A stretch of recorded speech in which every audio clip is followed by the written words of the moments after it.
Hello mga kamag-anak, ngayong araw nga ay pupunta kami ni Mama sa emergency para magpasaksak ng anti-rabies. Nang biglang mag-chat nga si Mama at sabi na bibili siya ng printer at kailangan niya ngayong araw. Paalis na nga kami ni Mama ng mga oras na yon, pero sabi ko kay Mama, mamaya na kayo umalis kasi may bumibili ng printer at kailangan na raw. Dali-dali ko ang tinest mga kamag-anak yung printer bago natin dalhin sa client para sure na working. Makikita nyo naman mga kamag-anak sa physical appearance ng unit at dyan sa may printout ay talaga namang makikita nyo na fresh yung ating machine. Yung buyer ko nga pala na to mga kamag-anak ay isang pitcher na laging nagpapa-repair sa akin kapag may problem yung kanyang printer. Dahil nga na-test na nga nating mabuti mga kamag-anak yung printer ay i-deliver na natin ito sa may Balite. Pagdating ko nga dito mga kamag-anak sa may client ay in-install ko agad yung printer. At ayan nga mga kamag-anak, ang mama ko birthday niya ngayon at nakipagkwentuhan na siya sa client na akala matagal na sila magkakilala.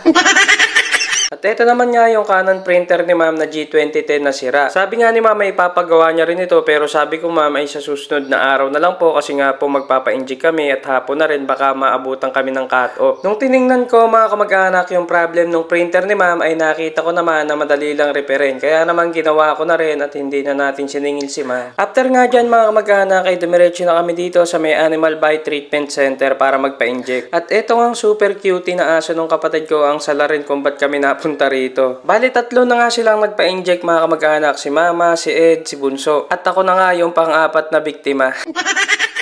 Mag-aalas 4 na nga mga kamag-anak nung makatapos kami magpa-inject. Kaya naman kumain muna kami dito sa Sir Chief bago umuwi. At nag-order nga ako dito mga kamag-anak ng sizzling fried chicken at sizzling sisig. At pinalagyan ko na rin ito ng extra egg. Nag-order rin ako ng 2 extra sisig pang uwi sa bahay. 109 nga lang mga kamag-anak yung sizzling fried chicken dito. Ganyan kalaki yung chicken niya. Tapos yung sisig naman ay 99 pesos. Only rice na yan, only gravy, tsaka only soup. Mas okay kumain dito mga kamag-anak umaga hanggang hapon kasi pag sapit ng gabi, sobrang dami ng tao, mahaba na yung pila. Ito nga pala mga kamag-anak yung kanilang menu. At kung ikaw ay nakaabot na sa part ng video na to mga kamag-anak, baka po maaaring palike and follow po ng ating munting page para updated po kayo sa mga susunod ko pang vlog about sa paghahalaman at sa iba pa nating ginagawa sa araw-araw. Maraming salamat po, paalam!